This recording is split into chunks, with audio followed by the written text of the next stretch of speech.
सोचिए, एक युवा जादूगर जिसे एक ऐसी जगह पर अकेला छोड़ दिया गया है जो शक्ति और रहस्यों से भरी पड़ी है। क्या होगा? आज हम एक ऐसे ही बेहद खास पल की कहानी में गहरे उतरने वाले हैं। तो सवाल यही है कि जब किसी को दुनिया के सबसे शक्तिशाली जादूगर के ऑफिस में बिल्कुल अकेला छोड़ दिया जाए तो आखिर होता क्या है? बस यही वो सिचुएशन है जिसमें हैरी पॉटर खुद को पाता है। अंदर डर भी है और जबरदस्त उत्सुकता भी। तो होता यह है कि हैरी पॉटर को प्रोफेसर डंबलडोर के ऑफिस में इंतजार करने के लिए कहा गया है और उसके दिल में ना बस एक ही डर बैठा है कि कहीं उसे स्कूल से निकाल ना दिया जाए। पर यह कमरा, मतलब हैरी ने आज तक जितने भी कमरे देखे थे उनमें यह सबसे ज्यादा दिलचस्प था। एक बहुत ही खूबसूरत गोल कमरा जिसमें अजीब अजीब चांदी के बने हुए यंत्र, जानते हैं, वो धीमी धीमी आवाज कर रहे थे और दीवारों पर पुराने हेडमास्टर्स की तस्वीरें आराम से सो रही थीं। अब इतने सारे घूमते हुए यंत्रों और ऊँगती हुई तस्वीरों के बीच में अचानक एक चीज हैरी का ध्यान खींचती है। एक पुरानी सी फटी हुई जादूगर की टोपी। अरे हाँ, ये तो वही सॉर्टिंग हैट है। और हैरी, जो पहले से ही अपने अंदर शक से जूझ रहा है, फैसला करता है कि वो इसे दोबारा पहनेगा, बस ये पक्का करने के लिए कि वो सही हाउस में है भी या नहीं। और बस यहीं से हैरी के अंदर चल रहे उस संघर्ष की शुरुआत होती है जहां उसे अपने सबसे बड़े डर का सामना करना पड़ता है, वो भी एक जादुई टोपी के जरिए। देखिए, हैरी के मन में ना हमेशा से एक सवाल रहा है, एक गहरा डर कि कहीं उसे गलत हाउस में तो नहीं चुन लिया गया। क्या वो सच में एक सच्चा ग्रिफिंडोर कहलाने के लायक है? और फिर सॉर्टिंग हैट ठीक वही बात कह देती है जिसका डर हैरी को हमेशा से था। टोपी उसके कानों में फुसफुसाती है, तुम्हें हमेशा ये शक रहा कि मैंने तुम्हें सही हाउस में डाला भी है या नहीं। तुम स्लिदरिन में बहुत आगे जाते। बस ये शब्द सुनते ही हैरी का तो जैसे दिल ही बैठ गया। उसका जी एकदम खराब होने लगता है। वो फौरन उस टोपी को अपने सिर से खींचकर उतारता है और पीछे हट जाता है। ऐसा लग रहा था मानो उसका सबसे बुरा डर सच साबित हो गया हो। लेकिन इससे पहले कि हैरी इस सदमे से जरा भी उभर पाता, कमरे की खामोशी एक बहुत ही अजीब और बिल्कुल अप्रत्याशित घटना से टूट जाती है। तभी अचानक हैरी को एक अजीब सी घुटने वाली आवाज सुनाई देती है। वो मुड़कर देखता है तो एक बहुत ही बूढ़ा बीमार सा पक्षी, मतलब ऐसा लग रहा था जैसे कोई आधा नोचा हुआ टर्की हो, और देखते ही देखते वो पक्षी आग की लपटों में घिर जाता है और फिर सब खत्म। वहां बस राख का एक सुलगता हुआ ढेर बाकी रह जाता है। हैरी तो बुरी तरह घबरा जाता है। उसे लगता है बस अब तो उसे कोई नहीं बचा सकता। और ठीक उसी पल ऑफिस का दरवाजा खुलता है और प्रोफेसर डंबलडोर अंदर आ जाते हैं। हैरी हकलाते हुए उन्हें कुछ समझाने की कोशिश करता है। उसे पूरा यकीन है कि डंबलडोर के पालतू जानवर की मौत का सारा इल्जाम उसी पर आने वाला है। पर यहां कहानी एक शानदार मोड़ लेती है। हैरी की घबराहट की जगह अब हैरानी ले लेती है जब डंबलडोर बड़े ही आराम से उस जीव के बारे में सच्चाई बताते हैं। हैरी के घबराए हुए चेहरे को देखकर डंबलडोर मुस्कुराते हैं और कहते हैं, फॉक्स एक फीनिक्स है हैरी। फीनिक्स जब मरने वाले होते हैं तो आग में जल जाते हैं और फिर अपनी ही राख से दोबारा जन्म लेते हैं। तो जैसा कि डंबलडोर समझाते हैं, फीनिक्स एक ऐसा जादुई पक्षी है जो बार बार अपनी ही राख से नया जन्म लेता है। और इस कमाल के नज़ारे को हैरी अपनी आंखों के सामने देखता है जब उस राख के ढेर से एक नन्हे से नए नवेले पक्षी का सर बाहर निकलता है। डंबलडोर आगे ये भी बताते हैं कि फीनिक्स कितने कमाल के जीव होते हैं। वो बहुत ज़्यादा भारी बोझ उठा सकते हैं। उनके आंसुओं में किसी भी जख्म को ठीक करने की ताकत होती है। वे बेहद वफादार पालतू जानवर बनते हैं और हाँ, ज़्यादातर समय उनके पंख अद्भुत लाल और सुनहरे रंग के होते हैं। लेकिन इस जादुई और शांत पल के बीच में एक जोरदार धमाका होता है। कहानी का आखिरी और सबसे नाटकीय हिस्सा अब सामने आता है जो हमें हॉगवर्ट्स पर मंडरा रहे असली खतरे की याद दिलाता है। तभी ऑफिस का दरवाजा धड़ाम से खुलता है और हैग्रिड भागता हुआ अंदर आता है। वो बुरी तरह घबराया हुआ है। उसके हाथ में एक मरा हुआ मुर्गा है और वो चिल्ला रहा है, ये हैरी ने नहीं किया प्रोफेसर डंबलडोर। अगर जरूरत पड़ी ना तो मैं मिनिस्ट्री ऑफ मैजिक के सामने भी कसम खाने को तैयार हूं। हैग्रिड का हैरी पर यह अटूट विश्वास उस गहरे शक के ठीक उलट है जो सॉर्टिंग हैट ने अभी अभी हैरी के मन में पैदा किया है। और यहीं कहानी का एक बहुत ही दिलचस्प पहलू सामने आता है, बाहरी दुनिया की वफादारी और हमारा अपना अंदरूनी संघर्ष। डंबलडोर के इन शब्दों से ये शब्द दिलासा तो देते हैं पर साथ में एक अनकही चिंता भी छोड़ जाते हैं। देखिए, डंबलडोर को हैरी पर पूरा भरोसा है पर माहौल में कुछ ऐसे सवाल तैर रहे हैं जिनका जवाब मिलना बहुत जरूरी हो गया है। तो पहला हिस्सा है एक निजी बातचीत। कहानी शुरू होती है एक बंद कमरे की बातचीत से। जगह है डंबलडोर का ऑफिस। हैरी और हेडमास्टर के बीच एक शांत पर बहुत ही कह सकते हैं गहरी पूछताछ चल रही है। हुआ यह है कि हैरी को अभी अभी एक और हमले की जगह पर पकड़ा गया है और अब जवाब तो देना ही होगा। अब डंबलडोर का तरीका देखिए, वो सीधे सीधे कोई इल्जाम नहीं लगा रहे हैं, नहीं, बल्कि वो तो हैरी को एक मौका दे रहे हैं कि वो जो कुछ भी है खुद ही बता दे। वो समझ सकते हैं, उन्हें महसूस हो रहा है कि हैरी ना कुछ तो बहुत बड़ा छिपा रहा है, और वो बस यही चाहते हैं कि सच खुद हैरी के मुंह से बाहर आए। और उस एक पल में हैरी के दिमाग में तो जैसे एक तूफान चल रहा है। वो सारे राज जो उसने अब तक सबसे छिपाए थे, एक एक करके उसके सामने आके खड़े हो गए हैं। सोचिए जरा, वो अजीब सी आवाज जो सिर्फ उससे सुनाई देती है, हर्माइनी का वो सीक्रेट पोशन जो कहीं बन रहा है, मैल्फॉय की वो सीधी सीधी धमकी, और इन सबसे भी बड़ा वो डर जो उसके अंदर घर करता जा रहा है कि क्या सच में इसका कोई कनेक्शन सलाज़ार स्लाइथरिन से है। तो डंबलडोर ने तो कह सकते हैं मदद का हाथ बढ़ाया, एक दरवाजा खोला, पर हैरी ने उस दरवाजे से अंदर आने से साफ मना कर दिया। वो फैसला करता है कि वो अपने राज किसी को नहीं बताएगा, और यही वो फैसला है जो उससे और भी अकेला बना देता है। अब जो भी डर है उसका सामना उसे अकेले ही करना होगा। तो अगला हिस्सा है हॉगवर्ट्स में दहशत। अब डंबलडोर के ऑफिस के अंदर तो खामोशी थी, लेकिन बाहर पूरे स्कूल में डर की एक लहर फैल चुकी थी। चलिए देखते हैं कि ये डर कैसे धीरे धीरे पूरे हॉगवर्ट्स को अपनी पकड़ में ले रहा था। जस्टिन और ऑलमोस्ट हेडलेस निक पर जो डबल अटैक हुआ ना, उसने सब कुछ बदल दिया।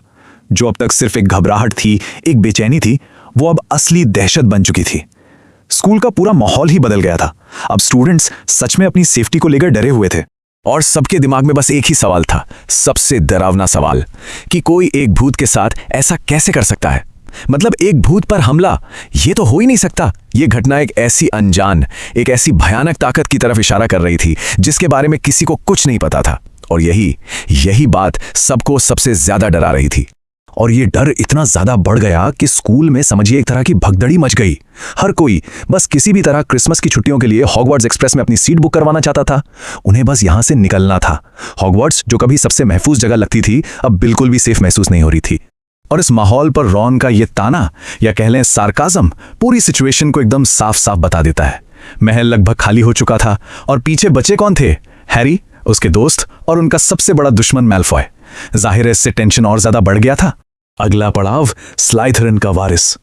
अब स्कूल में जो ये डर फैला हुआ था ना, उसका सेंटर पॉइंट, उसका एपिसेंटर हैरी बन चुका था।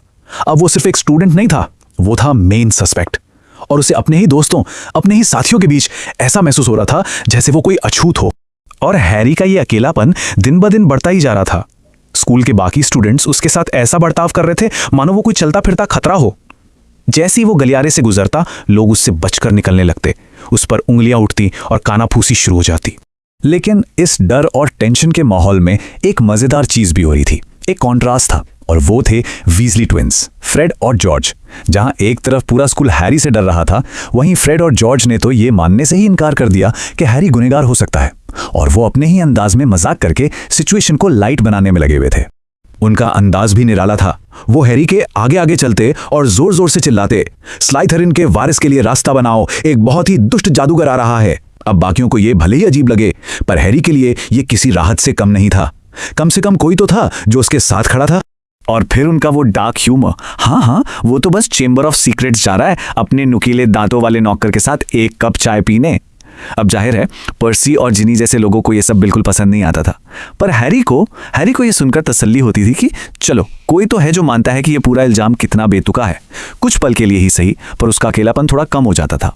इसी बीच रॉन अपनी एक अलग ही थ्योरी लेकर आता है। उसका मानना था कि ड्रेको मैल्फॉय इसलिए चिढ़ा हुआ है क्योंकि उसे लगता है कि ये सारे गंदे काम तो वो कर रहा है, पर सारा क्रेडिट हैरी को मिल रहा है। मतलब वो इस बात से जल रहा था कि लोग हैरी को उससे ज्यादा खतरनाक और इंपॉर्टेंट मान रहे थे। तो अब बात आती है क्रिसमस की साजिश पर। हॉगवर्ट्स में जहां ज्यादातर स्टूडेंट्स डर के मारे अपने अपने घर भाग गए थे, वहीं हैरी, रॉन और हरमाइनी ने रुकने का फैसला किया था, सच का पता लगाने के लिए। और जैसे ही क्रिसमस की छुट्टियां शुरू हुई, उनकी अपनी एक साजिश, एक प्लान तैयार हो रहा था। आखिरकार टर्म खत्म हुआ और पूरे महल पर जमीन पर गिरी बर्फ जैसी ही एक गहरी खामोशी छा गई। ये एक तूफान से पहले वाली शांति थी, और इस खामोशी को तोड़ा क्रिसमस की सुबह हरमाइनी की एक अनाउंसमेंट ने। वो महीनों से जिस सीक्रेट प्लान पर काम कर रही थी, वो अब पूरा हो चुका था। पॉलीजूस पोशन तैयार था। ये एक बहुत बड़ा टर्निंग पॉइंट था। उन तीनों की महीनों की मेहनत, उनका इंतजार अब जाकर रंग लाया था। अब उनके पास आखिरकार जवाब ढूंढने का एक तरीका था, एक मौका कि वो मैल्फॉय से सच उगलवा सके। और हम अपनी आज की ये पड़ताल इसी एक लाइन पर आके रोकते हैं।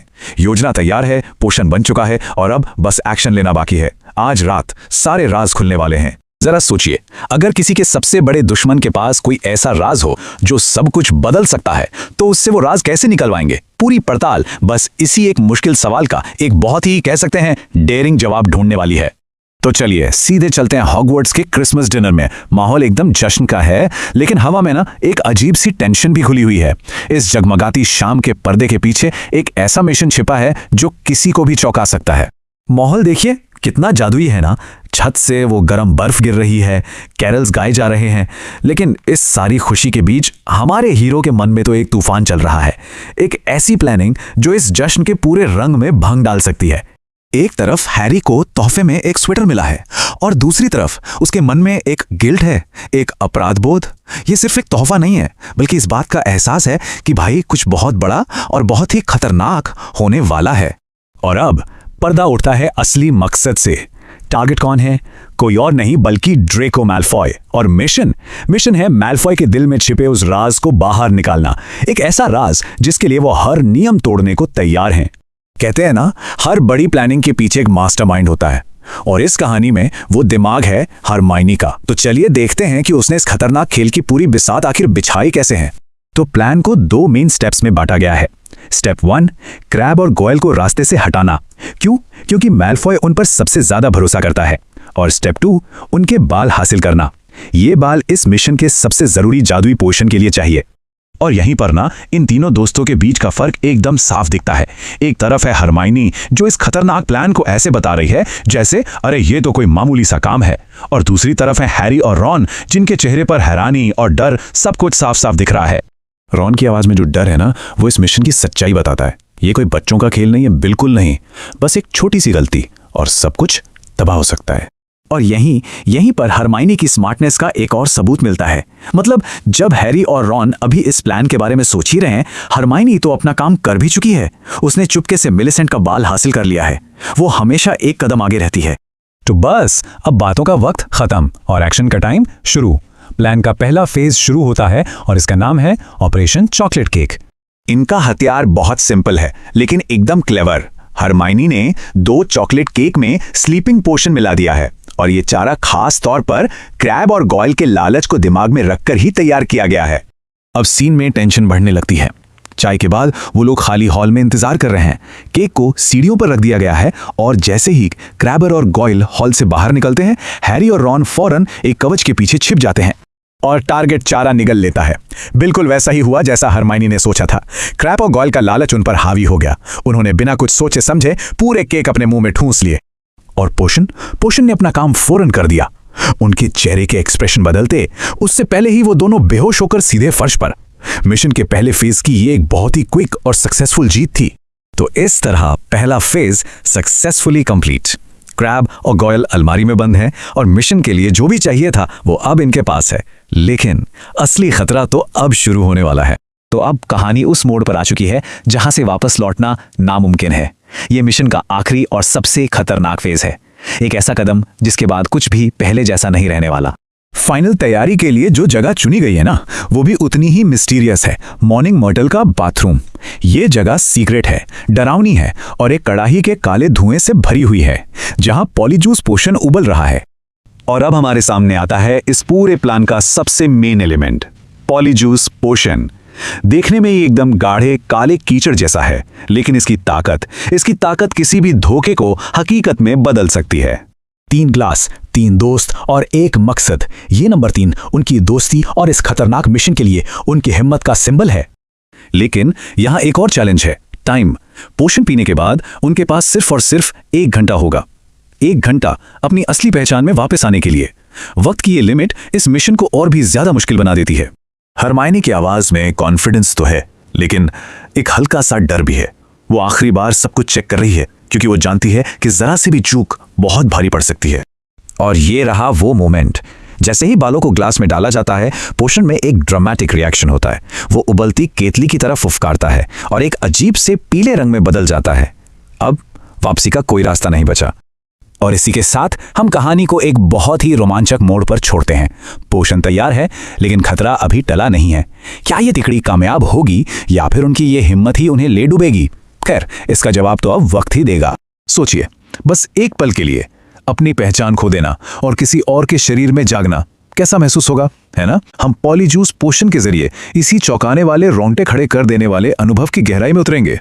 ये सिर्फ चेहरा बदलने जैसा नहीं है, इसका मतलब है किसी और की खाल में रहना, उनकी आवाज से बोलना और उनकी आंखों से इस दुनिया को देखना। तो चलिए शुरू करते हैं ये अजीब व गरीब सफर। 3 दोस्त हैं और वो एक ऐसा पोषण पीने वाले हैं जो जितना बुरा दिखता है शायद उससे कहीं ज्यादा खतरनाक है। बस एक लाइन, शर्तिया इसका स्वाद बहुत घटिया होगा, और इसी एक लाइन से पूरे सीन का मिजाज सेट हो जाता है। उन्हें पता है वो जो करने जा रहे हैं वो सिर्फ बुरा नहीं बल्कि शायद बहुत भयानक होने वाला है। और ये कोई आम मिश्रण बिल्कुल नहीं है। जैसे ही हैरी गॉयल का बाल डालता है, पोषण ऐसे फुफकारता है और उसका रंग एकदम बलगम जैसा घिनौना खाकी हो जाता है। वहीं रॉन का पोषण क्रैब के बाल के साथ गहरे गंदे कीचड़ जैसे भूरे रंग का हो जाता है। ये जो आवाजें हैं, ये जो रंग हैं, ये सब एक चेतावनी है कि कुछ बहुत अननेचुरल होने वाला है। अब यहां एक प्रैक्टिकल प्रॉब्लम आती है। उन्हें पता है कि ट्रांसफॉर्म होने के बाद उनके नए शरीर इतने विशाल होंगे कि वो एक साथ एक ही कमरे में फिट नहीं हो पाएंगे। ये छोटी सी डिटेल है, लेकिन ये उस शारीरिक बदलाव की भयावहता को दिखाती है जिसका वो सामना करने वाले हैं। और अब वो पल आ गया है, पॉइंट ऑफ नो रिटर्न। यहां से पीछे हटने का कोई रास्ता नहीं। हवा में एक अजीब सा तनाव है, साफ महसूस हो रहा है। बस एक घूंट और उनकी दुनिया हमेशा के लिए बदल जाएगी। 1 2 3 और फिर एक साथ वो उस भयानक लिक्विड को पी जाते हैं। ये एक मोमेंट है दोस्ती का, हिम्मत का, जो उन्हें एक अनजान भविष्य की तरफ ले जा रहा है। और इसका टेस्ट कुछ खास ड्रामेटिक नहीं, ज्यादा पकी हुई पत्ता गोभी जैसा। सोचने वाली बात है, इतना सिंपल, इतना अनप्लेजेंट सा स्वाद उस भयानक तूफान से पहले की शांति जैसा है जो बस आने ही वाला है। और अब हम ट्रांसफॉर्मेशन के सबसे भयानक हिस्से में एंटर करते हैं। शारीरिक पीड़ा, असहनीय दर्द। जो अब होने वाला है ना, वो किसी बुरे सपने से कम नहीं है। सच में, पोषण पीते ही सबसे पहला एहसास ऐसा लगता है जैसे पेट के अंदर जिंदा सांप रेंग रहे हों। एक ऐसी वायलेंट ऐंठन जिससे लगे कि बस अब उल्टी होने ही वाली है। और फिर ट्रांसफॉर्मेशन की क्रूर प्रक्रिया शुरू होती है। पहले पेट में एक जलन शुरू होती है जो सीधे पैरों की उंगलियों तक फैल जाती है। उसके बाद स्किन ऐसा लगता है जैसे गर्म मोम की तरह पिघल रही हो, उबल रही हो। हाथ बेकाबू होकर बढ़ने लगते हैं, कंधे दर्द से फटने लगते हैं और छाती ऐसे फैलती है मानो हड्डियां टूट जाएंगी। ये एक इंसान के शरीर का वायलेंटली टूटना और फिर से बनना है। और फिर अचानक सब कुछ रुक जाता है। दर्द खत्म। अब सिर्फ एक अजीब सी खामोशी है और उस चौंका देने वाली सच्चाई का सामना करना है। पहला सवाल हैरी पूछता है, तुम दोनों ठीक हो? लेकिन यह आवाज उसकी नहीं है। ये गॉयल की भारी खुरदुरी आवाज है और यह पहला साइन है कि ट्रांसफॉर्मेशन पूरा हो चुका है। और जवाब सिर्फ एक शब्द, हाँ। लेकिन यह आवाज रॉन की नहीं बल्कि क्रैब की गहरी गुर्राती हुई आवाज है। बदलाव पूरा हो चुका है और ये डरावनी हद तक कंप्लीट है। हैरी का जाना पहचाना चेहरा अब गॉयल के भारी जबड़े और धसी हुई आंखों वाला चेहरा है। रॉन का लंबा पतला शरीर अब क्रैब का गोरिल्ला जैसा भारी भरकम शरीर बन चुका है। आईने में जो दिख रहा है वो अब वो नहीं है। और इसी अजीब सिचुएशन में रॉन एक बात कहता है, तुम्हें अंदाजा नहीं है कि गॉयल को सोचते हुए देखना कितना अजीब है। थोड़ा डार्क ह्यूमर है ना? अपने दोस्त के दिमाग को एक दुश्मन के शरीर में काम करते देखना वाकई बहुत ही विचित्र अनुभव होगा। लेकिन कहानी यहां खत्म नहीं हुई। अभी एक आखिरी ट्विस्ट बाकी है और ये उस किरदार से जुड़ा है जो अभी तक सामने नहीं आया है। टाइम तेजी से निकल रहा है। एक एक सेकंड कीमती है। रॉन बेचैनी से हरमाइनी के दरवाजे को पीटता है, चलो हमें जाना होगा। लेकिन अंदर से एक पतली सी घबराई हुई आवाज आती है, मुझे नहीं लगता मैं आ पाऊंगी, तुम लोग मेरे बिना ही चले जाओ। आवाज हरमाइनी की ही है, लेकिन उसमें कुछ बहुत गलत है। ये साफ है उसका ट्रांसफॉर्मेशन प्लान के हिसाब से नहीं हुआ है। ये एक बहुत क्रूशियल मोमेंट है। उनके पास पूरा 1 घंटा था जिसमें से 5 मिनट निकल चुके हैं। अब उनके सामने एक नामुमकिन चॉइस है, क्या वो अपनी दोस्त की मदद करें या मिशन पूरा करें। तो भारी मन से वो एक मुश्किल फैसला लेते हैं। उन्हें हरमाइनी को पीछे छोड़ना होगा और फिर अपने उन अनजान शरीरों में अजीब तरह से चलते हुए वो सायों में आगे बढ़ते हैं मिशन के अगले फेज के लिए। सोचने वाली बात है, ये जादुई परिवर्तन हमारी अपनी इंसानी जिज्ञासा को दिखाता है। अगर किसी को सिर्फ 1 घंटे के लिए किसी और की जिंदगी जीने का मौका मिले तो वो क्या समझना चाहेगा? वो शख्स की दुनिया का कौन सा राज खोलना चाहेगा? कोई जासूसी नहीं थी, बल्कि एक बहुत बड़ी साजिश का पर्दाफाश होने वाला था। एक ऐसी साजिश जिसकी जड़ें स्कूल की दीवारों से कहीं ज्यादा गहरी थी। और इस पूरी कहानी की शुरुआत होती है इस एक लाइन से। ये लाइन आप कह सकते हैं एक चाबी की तरह है, जो हमें सीधे उस रात के दिल में ले जाती है। क्योंकि ये कोई मामूली मजाक नहीं था, नहीं, ये एक बहुत ही गहरी और खतरनाक साजिश का पहला छोटा सा सुराग था। तो प्लान बिल्कुल सीधा साधा था। मिशन था स्लाइदरिन के कॉमन रूम में घुसना और ये पता लगाना कि क्या ड्रेको मैल्फॉय ही वो है जिसके बारे में सब शक कर रहे थे। क्या वही है स्लाइदरिन का वारिस? लेकिन जैसा कि अक्सर होता है, प्लान के हिसाब से कुछ नहीं चल रहा था। समय उनके हाथ से रेत की तरह फिसल रहा था। पॉलीजूस पोशन का असर खत्म होने वाला था और ऊपर से वो तहखानों की भूल भुलैया में खो चुके थे। सोचिए, हर एक पल के साथ टेंशन कैसे बढ़ रहा होगा। मिशन लगभग नाकाम होने की कगार पर था। और ठीक उसी वक्त जब उन्हें लगा कि अब क्या होगा, सामने से एक सिलुएट दिखा। पर यह कोई स्लाइदरिन नहीं था, ये तो पर्सी वीजली था, अपनी प्रीफेक्ट वाली ड्यूटी पर। और वो एक ऐसा इंसान था जो उनके पूरे मिशन को उसी एक पल में खत्म कर सकता था। लेकिन कहते हैं ना, किस्मत का खेल बड़ा निराला होता है। जब लग रहा था कि अब सब कुछ खत्म, तो उनका सबसे बड़ा दुश्मन ही उनका बचाने वाला बन गया। कहानी यहाँ से जो मोड़ लेती है वो कमाल का है। तो पर्सी, जो अपने प्रीफेक्ट होने के रुतबे में चूर था, वो उन्हें रोक लेता है। अब उसकी पूछताछ उनके लिए एक बहुत बड़ी मुसीबत थी। वो सिर्फ सवाल जवाब नहीं कर रहा था, वो उनके पूरे प्लान की धज्जियां उड़ा सकता था। और पर्सी का घमंड उसकी बातों से साफ झलकता है। उसका ये कहना कि मैं तो प्रीफेक्ट हूं, मुझ पर कौन हमला करेगा, ये दिखाता है कि वो खुद को कितना अहम समझता था। और इसी वजह से वो असली खतरे को तो देख ही नहीं पाया, जिससे मामला और भी उलझ गया। और ठीक उसी पल जब पर्सी का अगला सवाल उनका राज खोल देता, एक जानी पहचानी आवाज गूंजती है, उनके सबसे बड़े दुश्मन ड्रेको मैल्फॉय की आवाज। जरा सोचिए उस लम्हे के बारे में, कितनी बड़ी विडंबना थी ये सच में एक कमाल का मोमेंट है। मतलब जिस इंसान की जासूसी करने आए थे, वही अनजाने में उन्हें बचा रहा है। मैल्फॉय का वहां आना एक तरह से किस्मत का भेजा हुआ एक तोहफा था, और हैरी को उसे देखकर जो खुशी हुई वो सब कुछ बयान कर देती है। तो मैल्फॉय, जो उन्हें अपना दोस्त समझ रहा था, वो न सिर्फ उन्हें कॉमन रूम तक ले गया, बल्कि दरवाजा खोलने के लिए पासवर्ड भी बता दिया। प्योर ब्लड, सिर्फ एक शब्द, लेकिन ये स्लाइदरिन की पूरी सोच, उनकी विचारधारा का निचोड़ था। मतलब हम सबसे ऊपर हैं और बाकी सब हमसे नीचे। और लीजिए, वो पहुंच गए दुश्मन के अड्डे के अंदर। स्लाइदरिन कॉमन रूम, वो ठंडा पथरीला कमरा जो हरी हरी लैंप की रोशनी में नहाया हुआ था। वो माहौल ही ऐसा था जो उनकी खतरनाक सिचुएशन को और भी बढ़ा रहा था। वो सच में शेर की गुफा में घुस चुके थे। अब आता है कहानी का असली ट्विस्ट। याद है मैल्फॉय ने कहा था कि वो कुछ मजेदार दिखाना चाहता है? खैर, वो कोई बच्चों वाला मजाक नहीं था। वो असल में एक बहुत ही शातिर और खतरनाक राजनीतिक चाल थी। वो अपनी जेब से एक अखबार की कटिंग निकालता है जो उसके पिता लूशियस मैल्फॉय ने उसे भेजी थी। और ये कटिंग असल में एक बहुत ही क्रूर पॉलिटिकल अटैक था, जिसे मजाक का चोला पहनाकर पेश किया जा रहा था। ये जो कटिंग है ना, ये दरअसल आर्थर वीजली को सरेआम बेइज्जत करने का एक तरीका था। लूशियस मैल्फॉय इसके जरिए सिर्फ वीजली को नीचा नहीं दिखा रहा था, बल्कि वो उस कानून पर भी हमला कर रहा था जो मगलों की सुरक्षा के लिए बनाया गया था। और मैल्फॉय की ये बातें वीजली परिवार के लिए उसकी गहरी नफरत और घमंड को साफ साफ दिखाती हैं। यह सिर्फ एक पर्सनल अटैक नहीं था, नहीं, ये एक पूरी सोच पर, एक पूरी विचारधारा पर हमला था। और जरा रॉन के बारे में सोचिए, उसके लिए ये पल कितना मुश्किल रहा होगा। अपने ही सामने अपने परिवार की बेइज्जती सुनना, और वो भी बिना कुछ कहे अपना भेष बनाए रखना। अंदर ही अंदर उसका खून खौल रहा था, पर वो मजबूर था। शायद यही इस मिशन की सबसे बड़ी चुनौती थी। और यहीं से कहानी का असली मकसद सामने आने लगता है। ये मामला सिर्फ मैल्फॉय की दुश्मनी से कहीं ज्यादा बड़ा था। असली निशाना कोई और था। मैल्फॉय बोलते बोलते वीजले परिवार से हटकर सीधी स्कूल के हेड यानी डंबलडोर पर निशाना साधता है। और बस यहीं इस पूरे खुफिया मिशन का असली मतलब सामने आ जाता है। ये इस पूरी रात का सबसे बड़ा खुलासा था। मैल्फॉय परिवार की असली लड़ाई वीजली परिवार से थी ही नहीं, उनकी असली जंग तो डंबलडोर और उनकी सोच से थी। वो सोच जो सबको बराबर मानती थी, जो मगल बॉर्न स्टूडेंट्स का साथ देती थी। तो कुल मिलाकर नतीजा क्या निकला?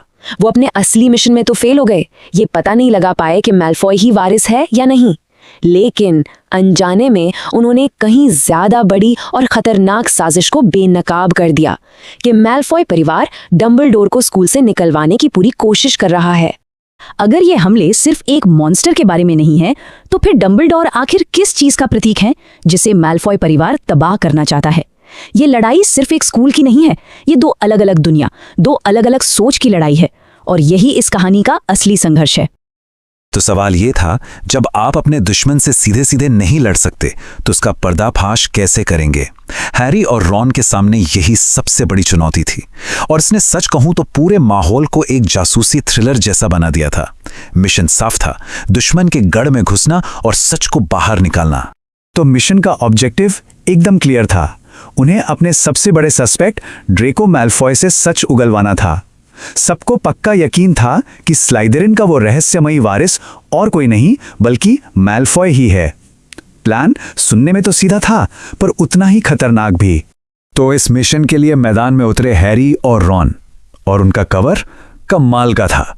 उन्होंने मैल्फॉय के ही दो सबसे करीबी गुर्गों क्रैब और गोयल का भेस लिया, और लोकेशन सीधा दुश्मन का हेडक्वार्टर्स स्लाइथेरिन कॉमन रूम। मतलब इससे ज्यादा रिस्की और क्या हो सकता था, सोचिए जरा। और अब बारी थी मिशन के सबसे मुश्किल फेज की, यानी टारगेट से सीधी पूछताछ। भेस बदलकर हैरी और रॉन मैल्फॉय के इतने करीब पहुंच चुके थे कि अब वो उससे कोई भी राज उगलवा सकते थे। सब कुछ दांव पर लगा था। और मजे की बात देखिए, मैल्फॉय खुद ही हैरी पॉटर के बारे में बात कर रहा था। हैरी और रॉन की तो जैसे सांसें ही थम गई थीं। उन्हें लगा बस यही वो पल है, अब मैल्फॉय मान ही लेगा कि असली वारिस वही है। ये वही मोमेंट था। सब कुछ दांव पर, सारी मेहनत, सारा रिस्क, बस एक पल और मिशन कामयाब हो जाता। क्या मैल्फॉय सच बताने वाला था? लेकिन तभी कहानी में एक जबरदस्त ट्विस्ट आता है। मैल्फॉय कबूल करने की जगह साफ इनकार कर देता है, और तो और वो कहता है कि काश उसे पता होता कि असली वारिस कौन है, ताकि वो उसकी मदद कर पाता। बस इस एक जवाब ने हैरी और रॉन के पूरे मिशन पर पानी फेर दिया। तो मिशन का जो मेन ऑब्जेक्टिव था वो तो फेल हो गया, लेकिन इसी नाकामी से एक एकदम नई लीड मिली। अब उन्हें किसी ऐसे को ढूंढना था जिसकी मैल्फॉय जैसी शख्सियत भी इज्जत करती हो, जिसकी वो मदद करना चाहता हो। सस्पेक्ट प्रोफाइल पूरी तरह बदल चुका था। लेकिन रुकिए, मिशन अभी खत्म नहीं हुआ था। भले ही मैल्फॉय ने सीधे सीधे कुछ नहीं कबूला, पर बातों बातों में उसने अनजाने में ही कुछ ऐसे सुराग दे दिए जो सोने से भी ज्यादा कीमती थे। मैल्फॉय ने अनजाने में ही 4 बहुत बड़ी बातें बता दी। नंबर 1, ये जो रहस्यमय तहखाना है ये 50 साल पहले भी खोला गया था। नंबर 2, उस वक्त एक लड़की की मौत हो गई थी। नंबर 3, जो भी इसके पीछे था उसे अस्काबान भेज दिया गया था। और चौथा और शायद सबसे शॉकिंग खुलासा, मैल्फॉय परिवार के घर के नीचे ही एक सीक्रेट तहखाना है। और कमाल की बात तो यह है कि मैल्फॉय ने खुद ही एक बहुत बड़े सुराग का मतलब भी बता दिया। जब भेस बदले हुए हैरी ने पूछा अस्काबान क्या है, तो मैल्फॉय ने अपने टिपिकल घमंड में जवाब दिया, जादूगरों की जेल, गोयल। सोचिए इस छोटी सी बातचीत ने कितनी बड़ी पहेली का एक हिस्सा सुलझा दिया। लेकिन अब घड़ी की सुइयां तेजी से घूम रही थीं। उनके भेस का असर खत्म होने वाला था। अब मिशन इंफॉर्मेशन गैदर करने का नहीं, बल्कि जान बचाकर वहां से निकलने का बन गया था। माहौल में एकदम से पैनिक फैल गया। जरा सोचिए, आप दुश्मन के अड्डे के बीचों बीच हैं और आपका भेस उतरने लगा है। रॉन का चेहरा बदलने लगा था और यह साफ इशारा था कि अगर वो फौरन वहां से नहीं भागे तो वो पकड़े जाएंगे। और बस फिर जो भगदड़ मची। अब सवाल सुरागों का नहीं था, सवाल था जिंदा बचकर निकलने का। शायद ये पूरे मिशन का सबसे ज्यादा खतरनाक मोमेंट था। उनका 1 घंटा पूरा हो गया था। मिशन का वो खतरनाक हिस्सा आखिरकार खत्म हुआ। तो मिशन के बाद टीम वापस मिली, ये डिस्कस करने के लिए कि क्या क्या पता चला। लेकिन वहां उनका इंतजार एक ऐसी प्रॉब्लम कर रही थी जिसके बारे में किसी ने सपने में भी नहीं सोचा था।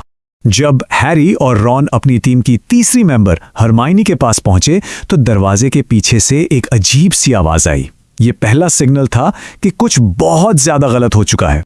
और फिर जो सच सामने आया वो किसी बुरे सपने से कम नहीं था। हरमाइनी अब इंसान नहीं रही थी। एक छोटी सी पर भयानक गलती ने उसे पूरी तरह से बदल दिया था। यही था इस मिशन का कोलैटरल डैमेज। एक दोस्त को बहुत बड़ा नुकसान पहुंचा। इस अंडरकवर ऑपरेशन का एक ऐसा नतीजा जो किसी ने सोचा भी नहीं था। तो सवाल यह है कि आखिर इतनी बड़ी गड़बड़ हुई कैसे? खैर, कहानी एक छोटी सी गलती से शुरू हुई, प्लान था मिलिसेंट बुलस्ट्रोड के बाल इस्तेमाल करने का, लेकिन गलती से हरमाइनी को मिल गया उसकी बिल्ली का बाल। और प्रॉब्लम यह है कि पॉलीजूस पोशन आपको जानवर में नहीं बदल सकता। बस एक छोटी सी भूल और नतीजा सबके सामने था। तो कुल मिलाकर मिशन पूरी तरह से फेल तो नहीं हुआ। उन्हें नए और ज़रूरी सुराग मिले जिनसे केस आगे बढ़ा, लेकिन इसकी एक बहुत भारी कीमत चुकानी पड़ी। तो आखिर में सवाल यही रह जाता है, क्या ये सब कुछ इस कीमत के लायक था?